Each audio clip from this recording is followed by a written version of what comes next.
Welcome to Movie Life Crisis. Join us as we watch the best movies from 30 years ago.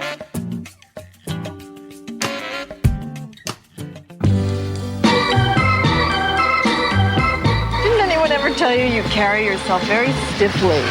Leave me alone, I'm dead. That's life. Albert Brooks. You make me think of my little poodle. Meryl Streep. I think I might have been a heavyset man at one time. Rick Torn. Lee Grant. Buck Henry. In a new film by Albert Brooks. So I'm on trial for being afraid. Well, first of all, I don't like to call it a trial. Second of all, yes.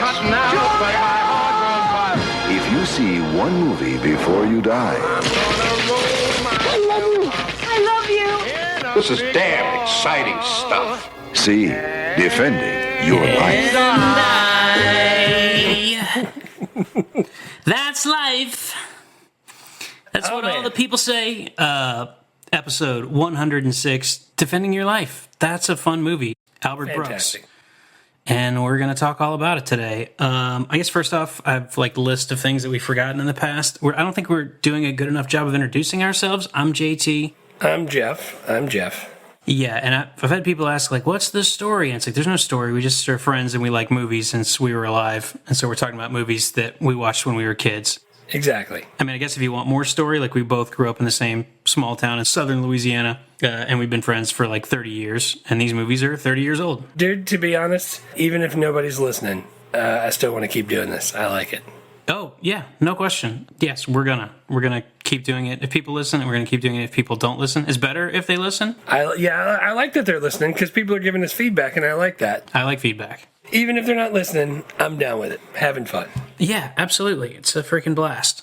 I also wanted to mention something about our intro, our podcast intro and outro music. That is original music written and recorded by me, JT Spangler, from an album that I put out years ago that I just snatched and put as our podcast intro and outro music because I thought it would make good intro outro music. It does. It's perfect for that.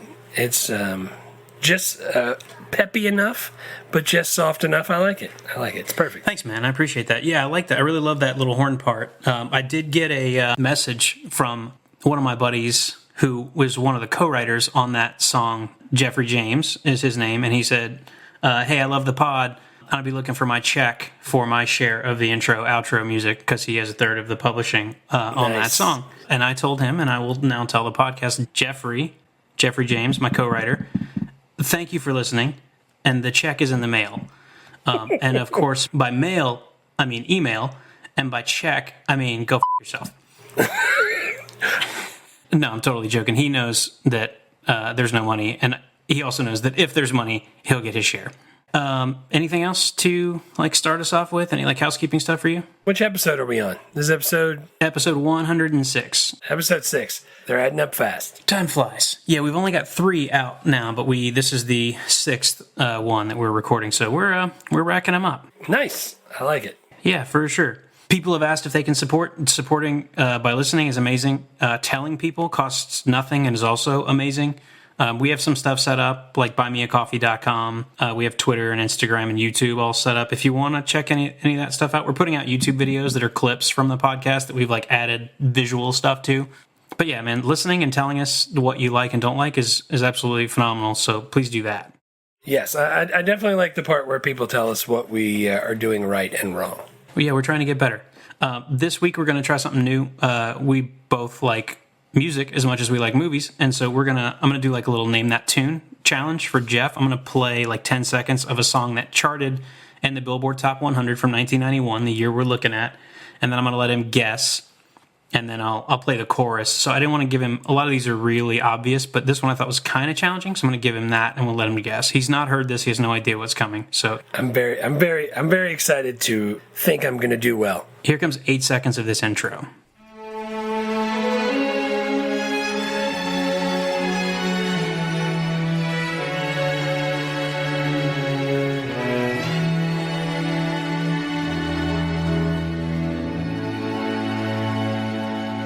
I've never heard that before in my life.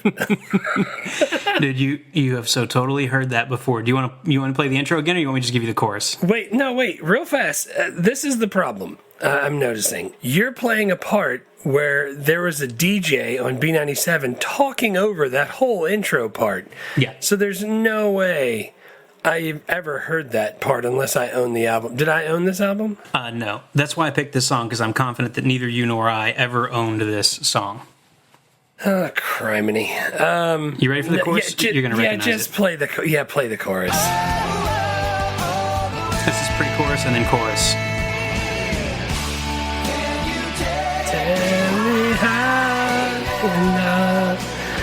Yeah. You're right. I've heard this 1,000 times.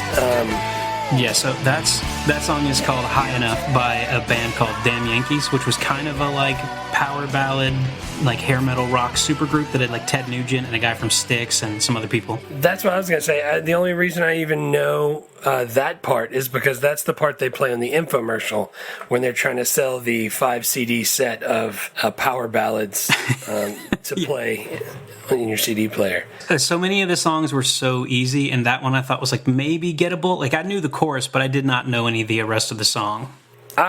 Dude, I don't even know all of the chorus, and the fact that I was going to guess Whitesnake was probably a cue that I don't know enough about 91 music. You were not far off. That song, by the way, was number 3 on the Billboard 100 at one point in 1991 and finished the year at 14. So it's not like I went deep into the weeds. Like that was a huge song. Neither of us were hair metal guys. Like, yeah, no, I definitely was not a hair metal guy. All the like R&B stuff and like Amy Grant, like that was all way too. All the Mariah Carey, all the Whitney Houston, all that was way too easy. Yeah, you were throwing some pop on there. I could have probably thrown it down for you, but yeah, I got nothing. So my plan was kind of like Who Wants to Be a Millionaire? Like the questions will get harder as we go along. But I think since you got that one wrong, we'll go easier. So if you get it wrong, I'll give you an easier one next time. And if you get it right, I'll give you a harder one. Okay, that's I got a good one for next time. Like I'm already excited about it. Awesome, bring it. Cool. So that is our weird version of Name That Tune, which is totally not. We're not allowed to play music, but we're gonna. Yeah, we can't play the tune. No, but we'll figure that out. But anyway, Defending Your Life. Jeff synopsizes. Yes. First of all, I really like the tagline. The tagline is the first true story of what happens when you die. Because I did watch part of this with Jake, and he was like, "Is this what really happens?" Like he was all about it. All right, so let's talk about it. Daniel Miller is Albert Brooks. Daniel Miller is the character. He's an ad man who's almost making it. In the very beginning, not a big spoiler here, he gets hit by a bus, wakes up in a white gown filled with elderly people in a place that he doesn't recognize. He realizes he's no longer on Earth. And the place he's in is a place called Judgment City. He's there to defend the choices that he's made throughout life to see if he can move on in the universe or have to go back and like give it another go. The whole thing is set up in a court-like setting, and he's defended by a guy named Bob Diamond, played by the fantastical Rip Torn, R.I.P. buddy, and that's his first name. While he's there, he meets Meryl Streep, who is Julia, and he falls in love with her. So the whole crux of the story is, will he move forward on in existence and use his full brain to move on, or is he going to be sent back to Earth to give it another try? So this is basically like a kind of reincarnation type of tale. Like if you did a good job in life, then you get to go forward, and if you did a bad job, then you have to go back and try again. Right. So it's kind of like our the way that we're doing the Name That Tune. Absolutely. All right, cool. So budget, this movie, I had to dig deep for this, but it looks like this movie had about a $20 million budget and a $16 million domestic gross. So technically it lost money on paper. And did you see what the first weekend was? $92,000. Yeah, the first weekend was like $92,000, but they opened in like 200 screens, and then they kind of like, I think around week 3 or 4 opened wide, and they had like a couple $3 million weekends. But this is, Albert Brooks, basically a studio hands him a check, he goes and makes a movie, and then that, like he even said, like $20 million for this movie was by far the biggest budget he'd ever gotten to do a movie. I enjoyed it though. I like what he did with the $20 million. Yeah, he was talking about like, man, it was so awesome to have a big budget. We could do special effects. We could afford Meryl Streep. It's like, okay, man, good for you. This movie looked like you shot it in a garage, but that's cool that you had all that money. Awards, I found 3 Saturn Award nominations. The Saturn Awards is like a kind of off-brand award handed out by the American Academy of Science Fiction, Fantasy, and Horror that's meant to honor genres that the Oscars typically do not. Nice. So this was a Best Actress nomination for Meryl Streep, Best Writing for Albert Brooks, and Best Fantasy Film nomination from the Saturn Awards. What, it's called the Saturn Awards? Yeah. They're still around. Never heard of I've never heard of them either, but they're still around. That's cool. I found out that the American Film Institute, the AFI, 100 Years, 100 Laughs, this was nominated for funniest movie in America. It's an honor just to be nominated. Right. I hope so, because that's all they got. Yeah. Sequel, spinoffs, nothing. Yeah. No, nothing. Do you remember when and where you first saw this movie? This was definitely an at-home thing. I didn't see this in the theater. I wasn't part of that 92,000 on the first weekend. I definitely saw this at home. I remember catching like the second half of it, not knowing what was going on. And then my dad saying, "Oh, I like this guy, Albert Brooks. He's really funny. So let's see if we can find out when it's coming on again." And you check the TV guide or the whatever, and it tells you when it's coming on again. And we tried to catch it again, and my dad and I watched it together. And that's, maybe that's why I like it so much, because he loves this style of comedy also. Yeah, definitely at home.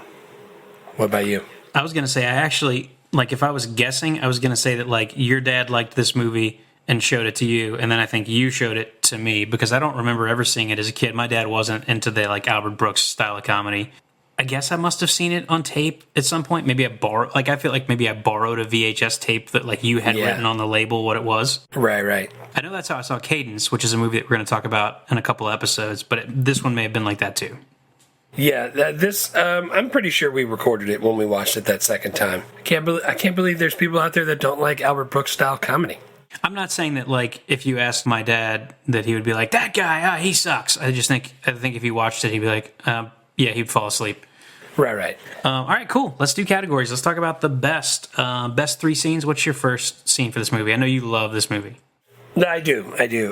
Very first time he orders something when he gets to Judgment City. The idea is when you're in Judgment City, you're there for, 5 days? Yeah, you're there for a week, and then you defend your life, and they figure out whether you go on or whether you go back. Right.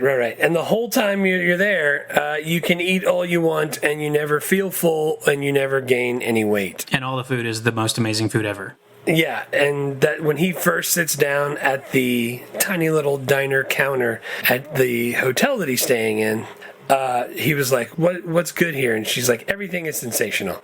And he's like, how's your cheese omelet? Sensational. He's like, all right, I'll have the cheese omelet with orange juice. And then she walks around the corner and walks right back. And he's like, was this made for somebody else? And she's like, no, fresh for you. Just sensational. And walks off. And he takes the first bite. And he's just like, oh. He's like, what about Bob when he's eating the corn? He's just like, oh, man. And that really struck a chord inside my cholesterol-filled heart as soon as I saw that. I was upset because he only got to have one bite of it, and then the guy came and got him, was like, hey, we got to go to meet your lawyer. I was like, he just got his omelet. Yeah, in the back of my mind, though, I just pictured them being open 24 hours, and as he walked back in, he ordered an omelet to take back to the room, and he stuffed his face. Yeah, but how long did they have allocated for him to eat breakfast? Because he walked in, ordered it, she handed it to him, and then the guy was like, all right, we got to go. Yeah, it's because he took too long watching the 4 channels on the CRT TV. Yeah, I gotta. I'll tell you, I have some best for this movie, but I didn't like this nearly as much as I remembered liking it. You said to me earlier that this was your favorite of the 6 that we've done. This is my least favorite of the 6 that we've done. Really? I know. Oh, man. I was surprised because I had such strong memories of loving this movie, but when I watched it, I was like, I was on my phone as the movie went along. We can get into it more. Yeah. We'll get there. What's your first best scene? My first scene is when he takes his first, they get around with these, Universal Studio trams where it's an open air kind of bus type of deal with, 3 seats across. With the awning on the top? Yeah, with the awning on the top, and then, the person in the front who's, doing the announcing. And the first tram ride he takes, there's this, really old lady sitting in the, row behind him. She's doing the, old person who can't remember stuff, like Grandpa Simpson. He had an onion on her belt story about her dog, and I don't know, it just cracked me up because she started talking about did you like dogs? And he's like, yeah, I like dogs. I had a dog, and then it cuts, and it's clearly the ride is ending, and she's like, did I tell you about my dog? And he's like, yeah, several times. Yeah, the best part is because she'll say, did I tell you about my dog? You did. Oh, what did I say? You said it was nice. And then what did you say? I said it was nice too. Well, it is. And then she gets off. I like the old lady. My second one was the Past Lives Pavilion. I thought about the Past Lives Pavilion. That was a cool sequence. I like that whole idea. You get to put your hand on a plate, and they tell you, they show you in hologram form all the people that you've been before you were you when you died. I like that idea. That's pretty cool. Yeah, because the whole thing is like you could go. Everyone's lived a whole bunch of lives, and if you want to, you can just wander to the Past Lives Pavilion, which is like this like Disney World type of thing, and you just stick your hand down. And it shows you one of your many past lives. Right, unless you're really good at it and you didn't have any past lives because you've only done it once and then you're moving forward. The whole idea is to move forward in the universe. Right, and then like Julia, the Meryl Streep character, is like obviously crushing it. Like she's like saving people from fires and she's adopting kids and she's like donating. And Albert Brooks is this like kind of sad sack who like is afraid of everything. Albert Brooks in every movie. He's Albert Brooks. Yes, that's exactly the way to say it. He's Albert Brooks. So she's like watching herself like as Joan of Arc or whatever, and he's like watching himself be eaten by a saber-toothed tiger. Yes. Yeah, she was like Prince Valiant and he was dinner. That was awesome. I like that one. That's a good one. My other one was the first time he meets with Rip Torn, who's his lawyer, and Rip Torn just like all throughout the movie, like Albert Brooks would be like, well, but why is it like that? And Rip Torn just goes, oh, you wouldn't understand. He's like, I don't mean to be insulting. It's just that your brain legitimately wouldn't comprehend the answer. Yeah, the idea that the people who live in Judgment City, like the prosecutor and like lawyer type people and judges, they all use a high percentage of their brain. And Rip Torn used what, like 46% yeah, he used like 48% of his brain, and Albert Brooks used 3% of his brain. And he tried to guess 46, 3.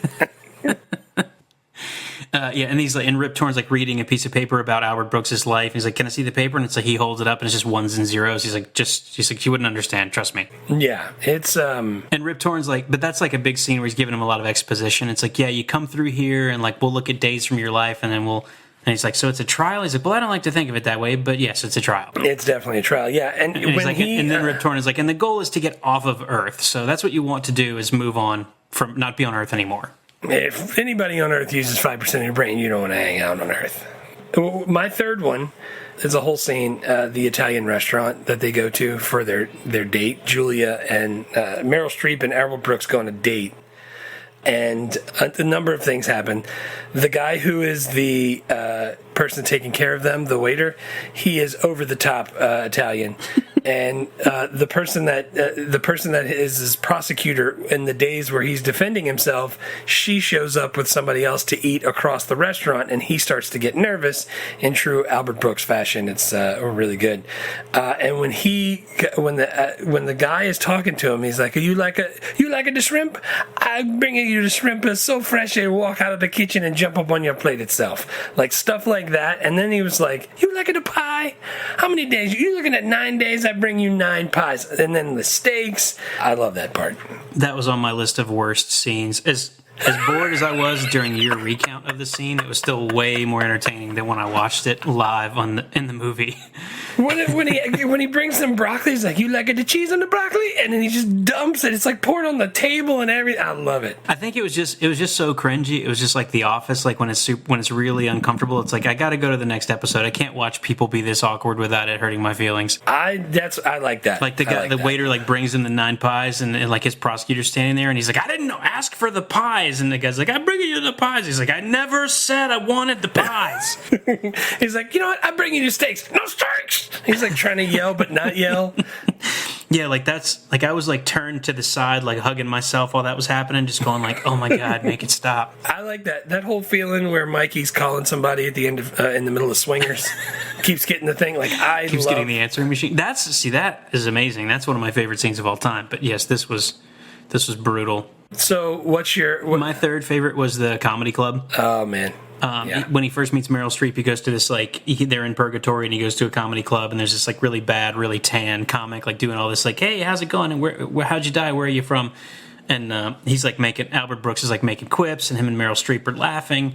It had one of my favorite quotes from the movie. It's probably the main like redeeming factors. Yeah, go play it. I'm just gonna play the quote. Hi, Arthur. And where were you from? Denver. Lovely city, Denver, Arthur. Did you ski? No. No. How'd you die? I was in a coma. I'm sorry. How long were you in the coma? I really don't know. Let's play a game, Art. Elvis, living or dead? Living. Long coma, Art. Long coma. Long coma. Dude, I still quote that. Yeah, you and I both still quote long coma Art. Just because, like, hey, let's play a game. Elvis, living or dead? Living. Long coma Art. Dude, that was one of my quotes for sure. I had that as my top 3 quotes.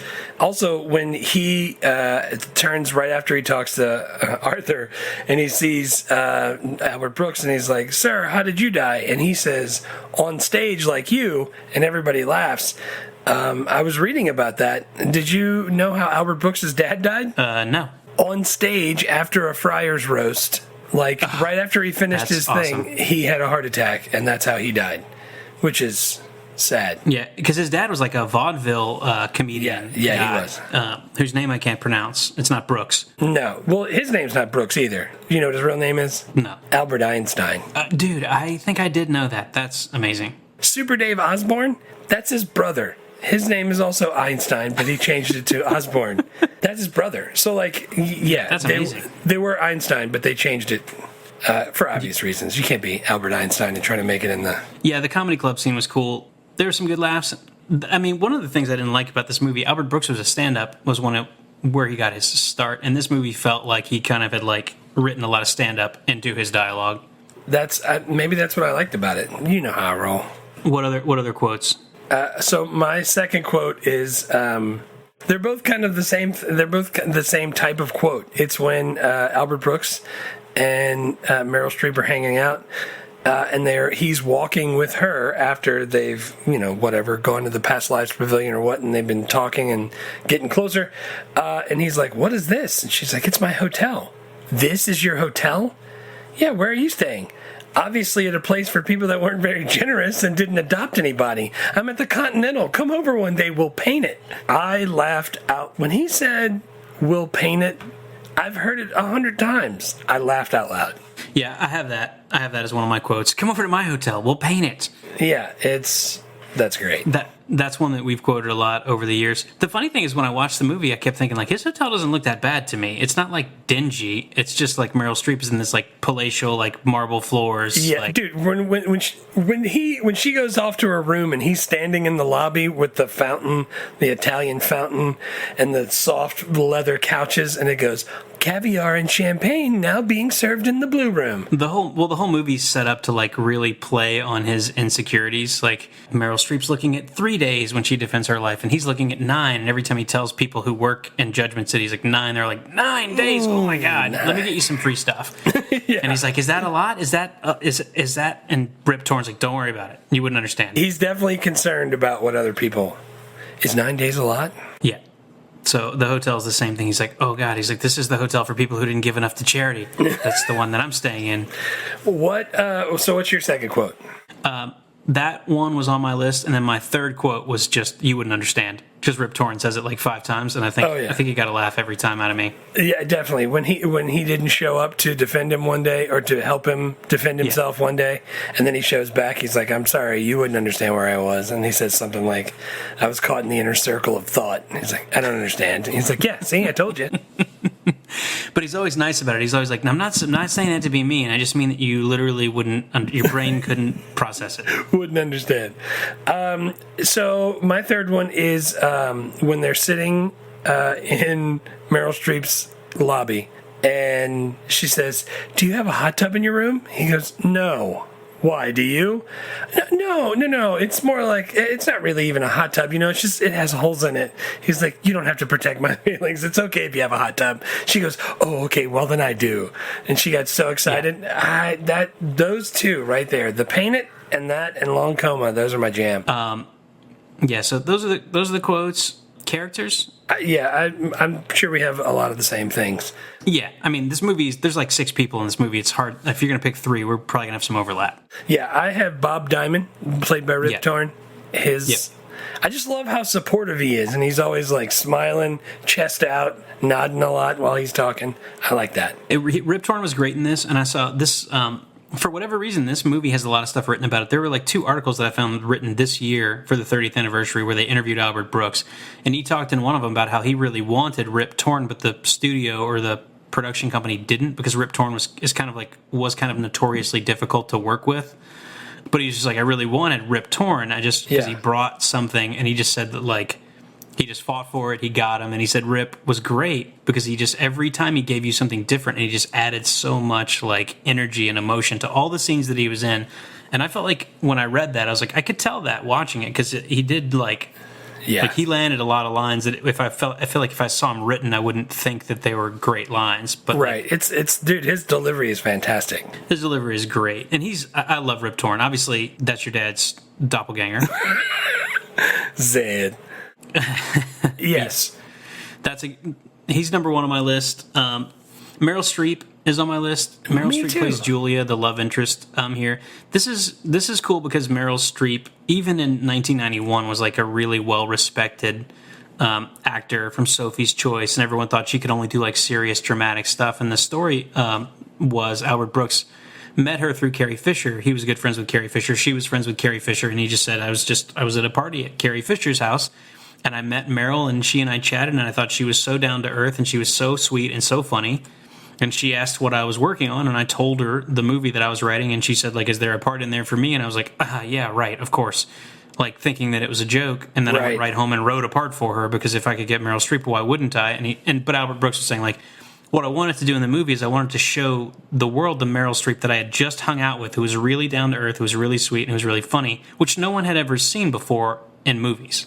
That was one of the first things I wrote down, is I wanted to find somebody that laughs at my jokes, like Julia laughs at Daniel's jokes. Like, her whole body was laughing, like regardless of whether she's acting or not. Like, that whole character was awesome. Yeah, and I'm not like huge on Meryl Streep, just mainly because I find dramatic movies a huge bummer, and I just think she's always like capital acting.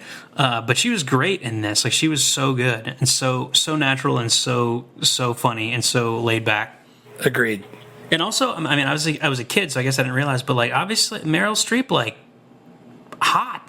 Yeah. Didn't know that 91 Meryl Streep was like, seriously attractive. She had it going on. Like, I just always think of like Devil Wears Prada, Meryl Streep.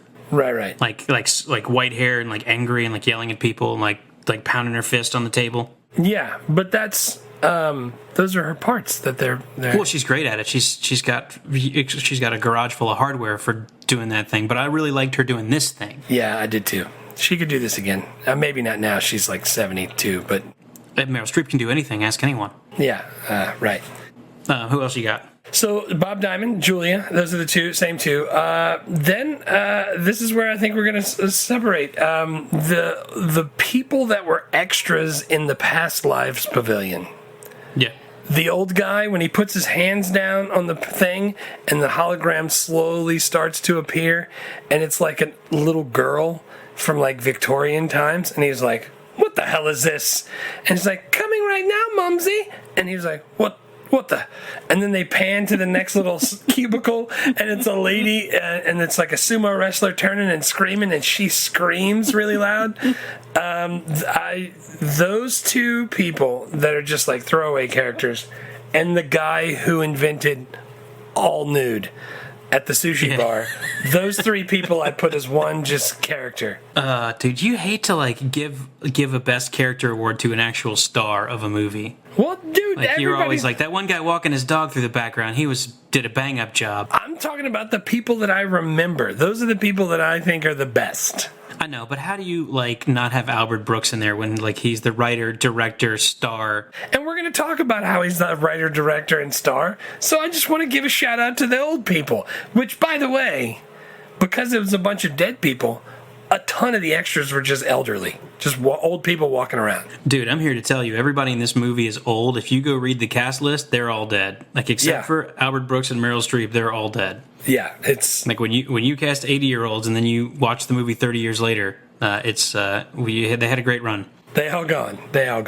Yeah, I have Albert Brooks in there. I don't think this is his. But Albert Brooks is a legitimately very talented actor who works now more as an actor than he does as a writer. And this is not his best performance, but I think he's very good in this role. Does he not write a bunch of the stuff that, he wrote and directed this?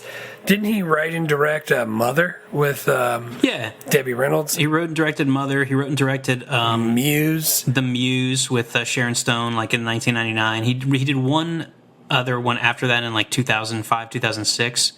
What's the one where he played a dad and the other dad and about a married couple? Finding Nemo? No, he was definitely Nemo's dad. He played a dad, and the couple was getting married in New York, and he was one of the dads, and the other dad was like Michael Douglas or something. Yeah, that's what I'm saying. He's done a bunch of roles just as an actor, but he didn't write any of those, and he's done a bunch of animated movies, a bunch of Pixar stuff. Yeah. But he hasn't done a movie like this where he wrote, directed, and starred in it since. He did maybe 4 or 5 of those. And the last one was 2005. This to me is the best and most memorable of the bunch. Although Mother, I also liked. Mother is, I think, his best jam. By the way, it's called The In-Laws, and it's starring Ryan Reynolds and Michael Douglas. Nice. Yeah, I remember that. I like Albert Brooks. He's just. And he's definitely, you take him out and it's a completely different movie. But man, I wanted to mention those other people. I like it. I like those people. I remembered them. We definitely could have gotten them on the podcast if any of them were alive. They are not.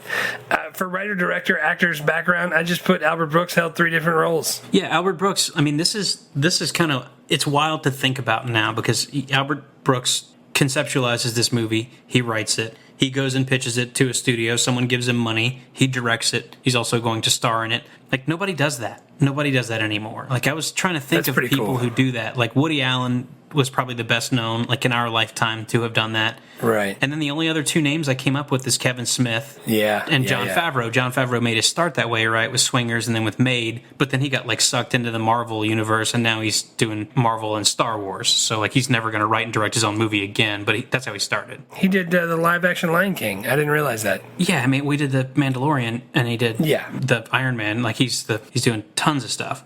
But, you just don't see... I guess maybe you'll see some people like that doing, that'll do stuff on Netflix, but I don't know of anyone else, that's active right now that's doing that. What about Sandler? He writes some of his own stuff, doesn't he? He does, but he doesn't direct any of it. And he has a writing partner. So he works with the same people, but the same with Will Ferrell. Will Ferrell writes a lot of his movies and stars in them, but he co-writes them and he never directs. So, that's they're halfway there, and those are huge names, too. But there's no one else who's, writer, director, star. It's Woody Allen, Albert Brooks, Jon Favreau, Kevin Smith. Those are the only people I could think of. I'm sure there probably are others that I don't know. Yeah, I'm sure they're smaller, but those are definitely people I recognize as doing that too.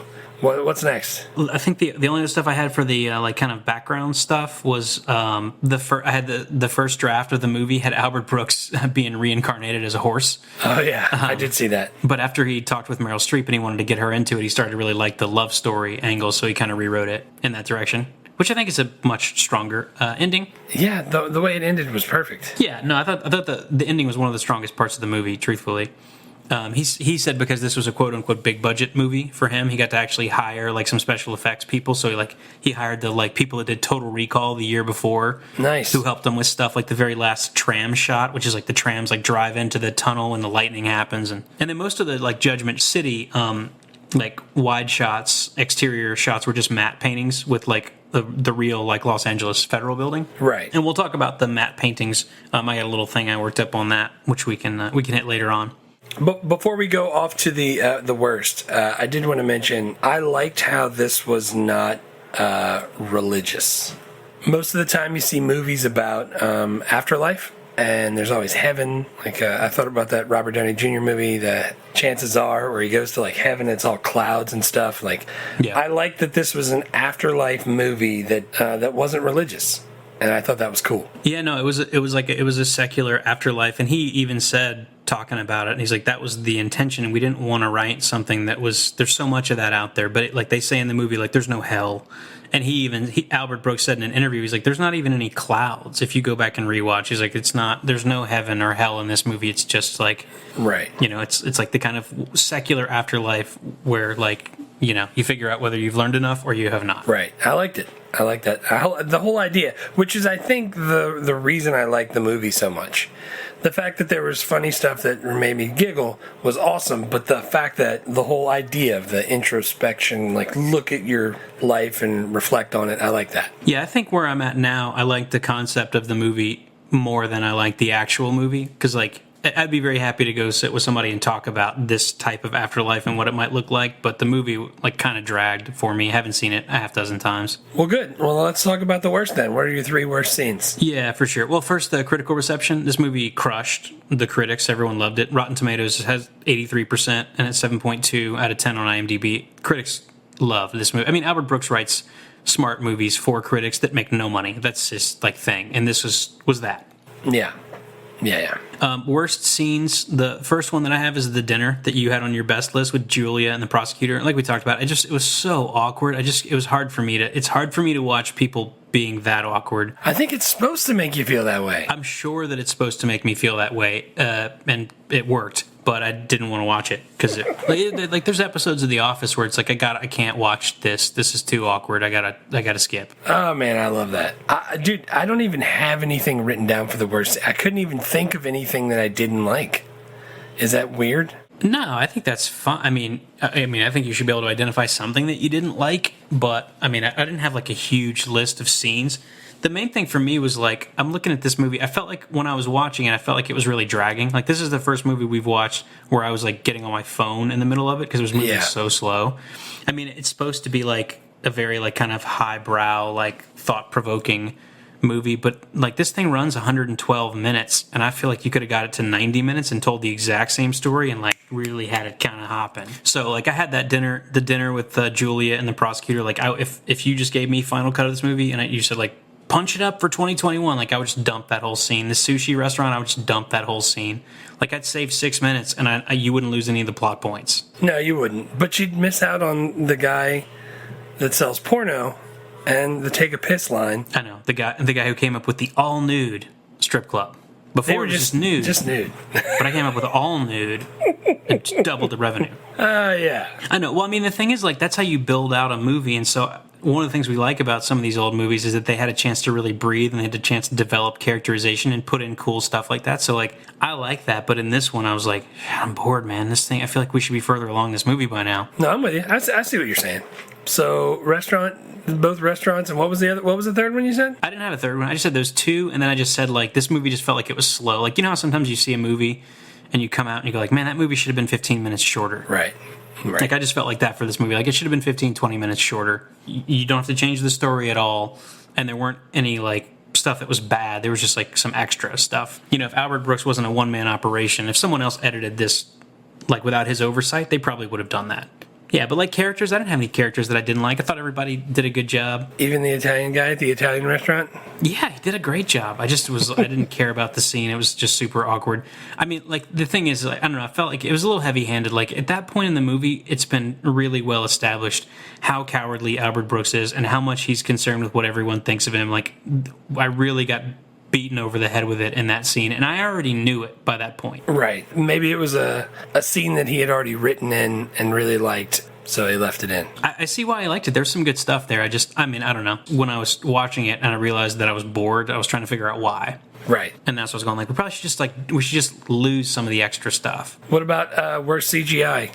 You got any bad CGI? Not really. I mean, there actually was some CGI in this movie. They had the Total Recall people doing the lightning, doing matte painting and stuff. But no, I didn't. None of it's popped out to me. Did any of it stick out to you? No, I liked it. I liked it all. I mean, I could tell it was matte paintings, and again, you'll talk about that. But what about Old Tech Alert? Because I had a bunch of those written down. I mean, there wasn't a ton because they intentionally shot this to be as timeless as possible. But the really, like, obvious one to me was how much of the movie took place on, like, like actual landline phones and like answering machines and hotel services. Right, and the rotary phone that he had was in the thing. I mean, I guess if I go back and think about it, like he had a rotary phone. Like the movie opens with him getting a new BMW, which comes with a compact disc player. Like this movie's so old, he doesn't even call it a CD player. Yeah. What else did you have for that? I had the TV, the tube television that he watched it on. In the very beginning when he's driving around singing Barbra Streisand West Side Story, and he's like, oh, boom, boom. There was a Newport cigarette billboard, and I was like, holy hell.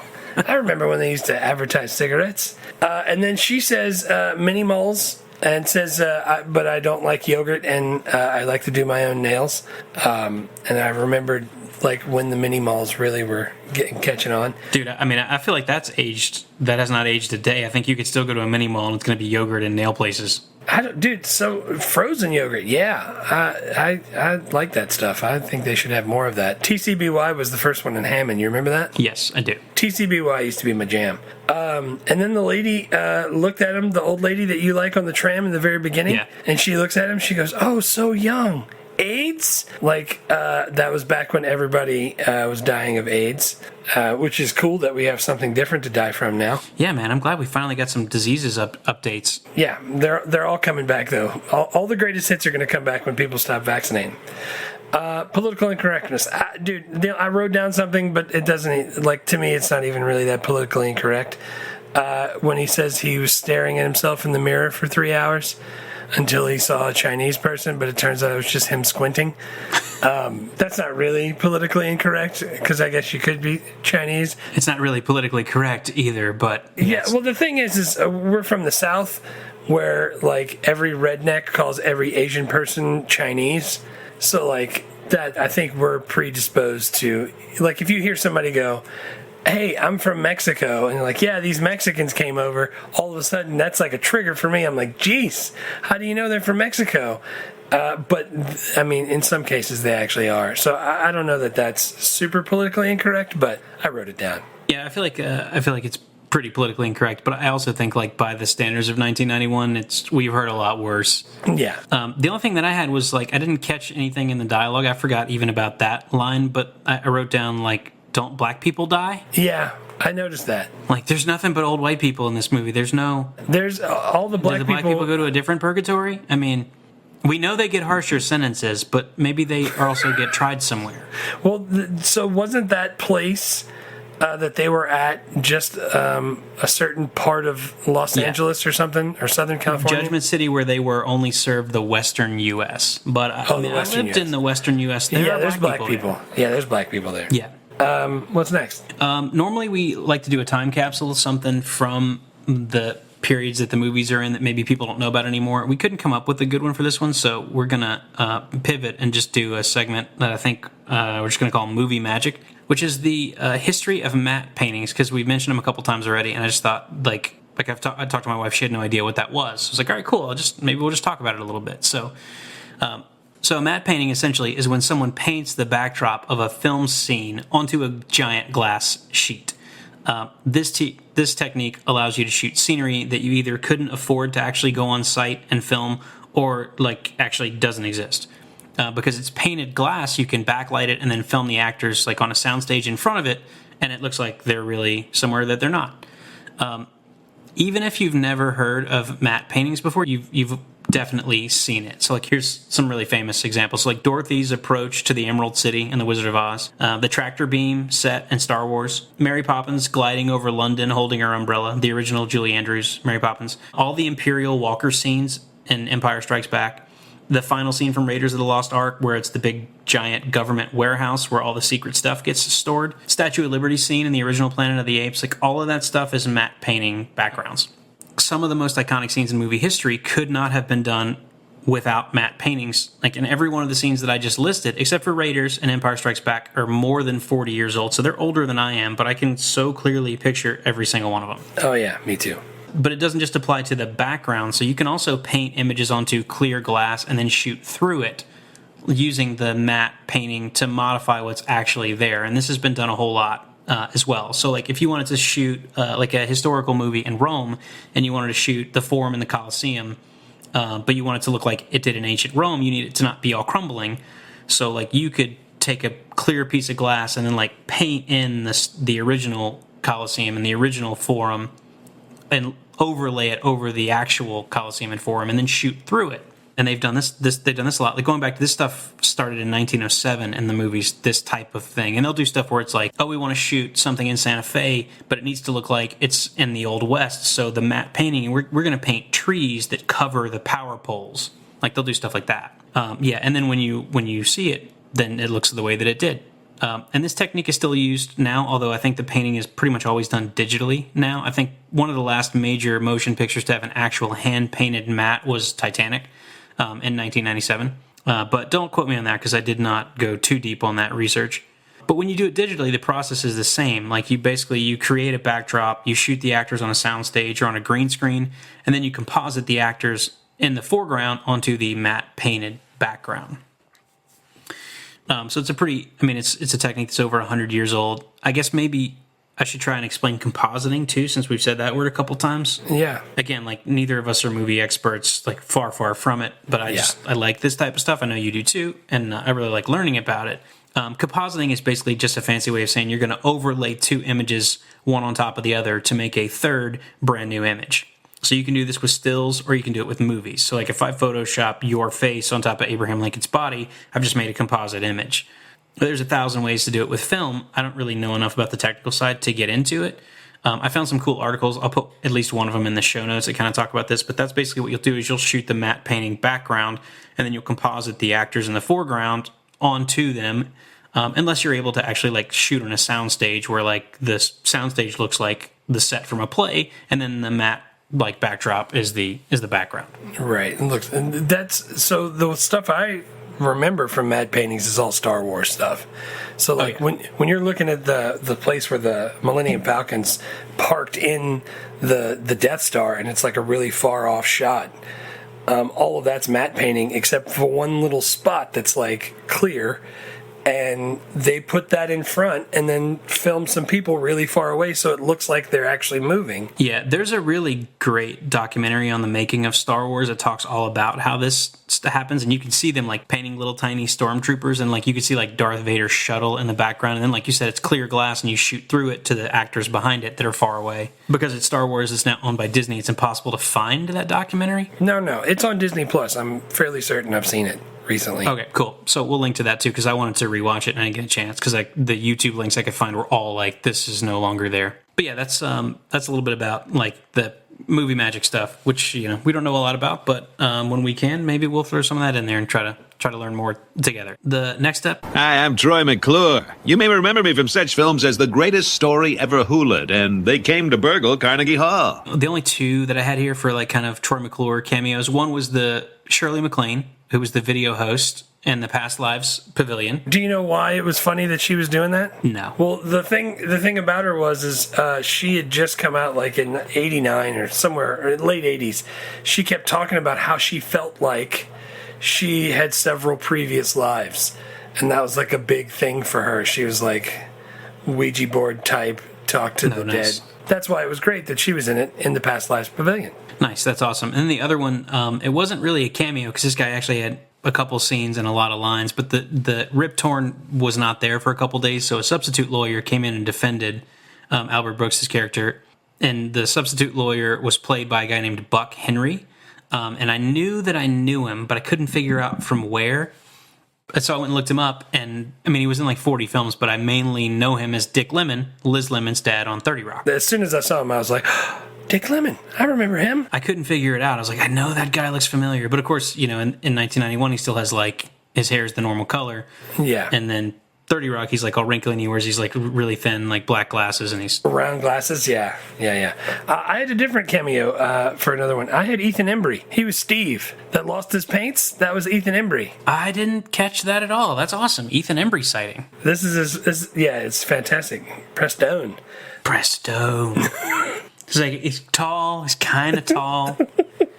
Wears t-shirts some sometimes. of the time. Oh, man. He's the kid who lost his paints. And then, Albert Brooks' younger self gives him the paints. That was Ethan Embry. Nice. Any other cameos? No, that's all I got. All right, cool. 5 questions. Is it okay for kids? At what age and why? All right, so there's the hell, butt, piss, fart, penis, envy, damn, and horseshit when he tastes Rip Torn's food. Tastes a little like horseshit, doesn't it? And then when they go to the Japanese restaurant you hate, there's sake and there's wine at the Italian restaurant. There's a lot of discussion about sex, like they say like had sex or all nude or better than sex or strip club, adult book, stuff like that. There's a couple of really awkward looking kisses, but you know, when you're watching people make out, it's pretty weird anyway. Not too much violence, just like he gets hit by a bus in the beginning, but you don't see anything. And that's pretty much it. It's fairly all right. I let my 9-year-old watch it, and just pretending like he didn't have any questions about all the sex stuff. Yeah. Did he follow the movie and did he like it? He liked it. He was like you, though. About 3/4 of the way through, he pulled his phone out, and then he got back into it at the end. All right, would this movie get made if it were pitched now? I don't see why not. I mean, the idea of it, yeah. Not the same exact movie. Is that what we decided? I think either way. I mean, either like, could you remake it? Could you reboot it? You could reboot it. I'm saying, like, if you just handed the script to somebody and said, hey, go film this, I don't think you would want to do it the same way. What would you do different? Just update the jokes. Make them faster. Only 90 minutes, just like you said. Yeah. Well, I mean, I think the question is, like, would the movie get made if it were pitched now? Like, yeah, obviously we'd have to... any time we ask this question, you have to update the jokes from 1991 to now. I guess maybe some of them will carry through. But, like, if you hand this script to someone, will they go, like, yes, here's money? I feel like you could make this. Yeah, like you said, like, tighten it up, update the jokes. I mean, it would have to be on streaming. Like, no one's putting this movie out for theatrical release. No movies are going to the theaters soon, I've noticed. Well, yeah, I mean, it's going to be just, Christopher Nolan and Marvel movies is going to be the only thing in the theaters. Yeah, but I think we can make it again. I think it would be good if we made it again. I mean, like, I wouldn't say, like, Defending Your Life remake, but, like, yeah, dude, let's re-platform this and just get it back on again. Yeah, absolutely. Would you make it a movie or a TV show? Oh, man, a movie for sure, 100%. God, can you imagine how boring this show would be? No. This is what I was thinking. What if you switched it and made the main characters some of the lawyers? Yeah, so it's like Law and Order, but they're in purgatory? Yeah, and you just get to see all these different people's lives, and it would span, from like the 1920s all the way up till today. Teach people lessons about looking inward and making better decisions. Is it funny, or is it like a legal procedural? Funny. Yeah, man, I like that idea. There's a zillion Law and Orders that everyone loves, but man... Those suck. I don't like those at all. But that's what I'm saying. I don't want anything to do with that. But yeah, I mean, that could be cool. Yeah, make the lawyers in charge of it and just keep looking at people's lives.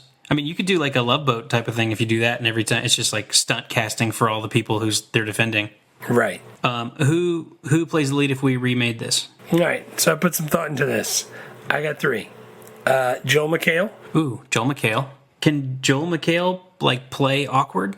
He seems like he's always, like, smarmy. I think he could do it. The second one I had is Walton Goggins, the guy from Unicorn and Righteous Gemstones. You would know him if you saw him. He was on Wasp and freaking Ant-Man.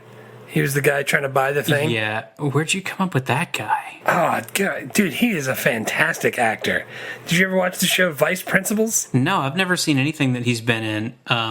I mean, I've seen some stuff, but I've never, like, all the stuff that he's in, like Sons of Anarchy, The Shield, Vice Principals, I've never seen any of that. Yeah, you need to watch Righteous Gemstones and Vice Principals. You would like both of them.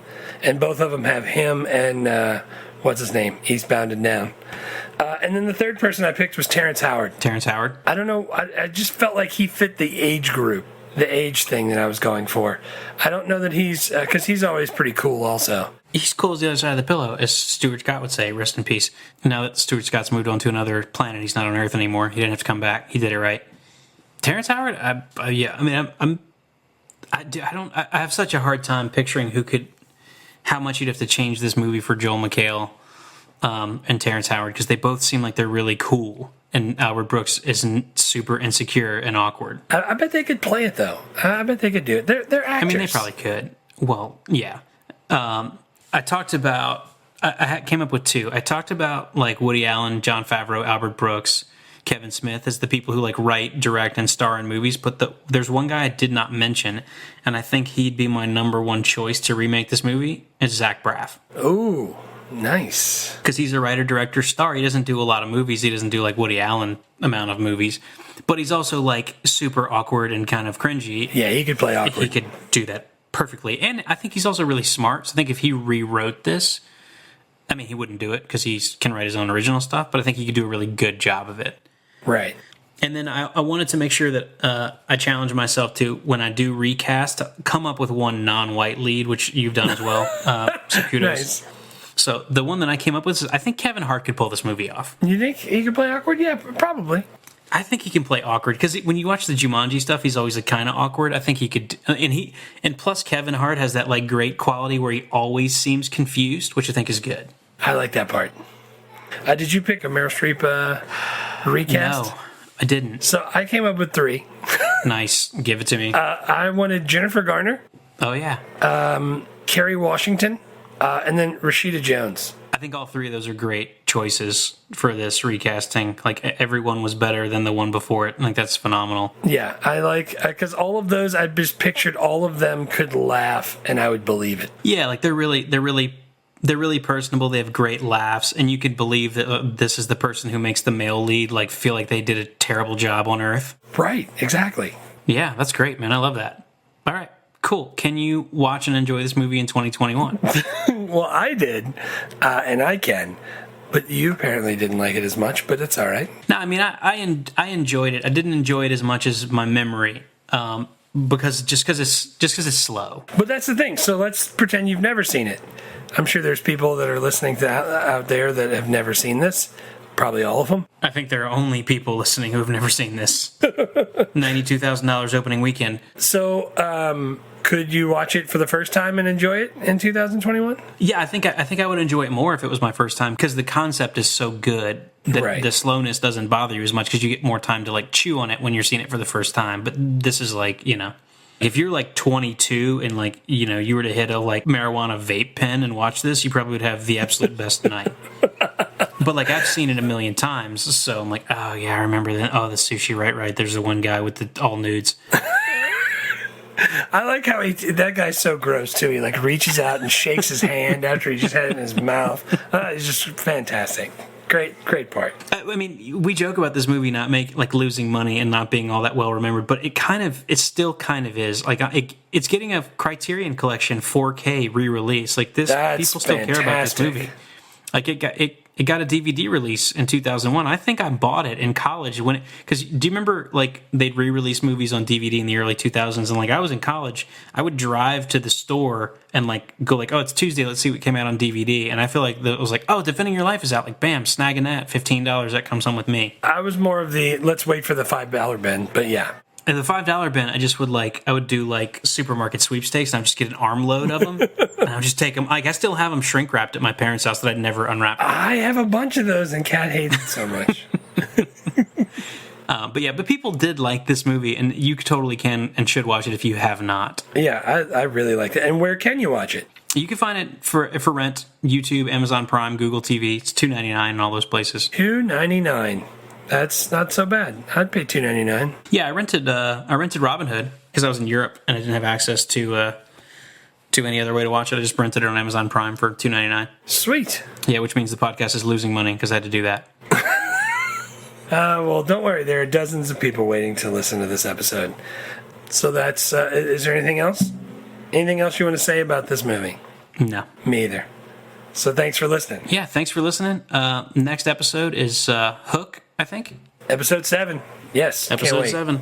We're rocketing through them. We'll be in double digits in no time. Can't wait for this one. I don't think my kids have seen this, by the way. Dude, I'm excited to hear what your kids think about Hook, because I feel like they're going to like it probably a lot more than you will. Yeah, I mean, we'll see. We'll see. Dude, thanks for hanging out. Yeah. Thank you, people, for listening and for letting us know what parts you like and don't like, and we'll keep doing it if you will. Yeah, hit us up on Twitter, hit us up on Instagram, let us know what we need to change. What would you like to hear? Yeah, and don't say make a TikTok, because we're not gonna. No, we're too old for TikTok. Thanks for listening to Movie Life Crisis. Please subscribe, rate, and review, and remember, don't drive angry.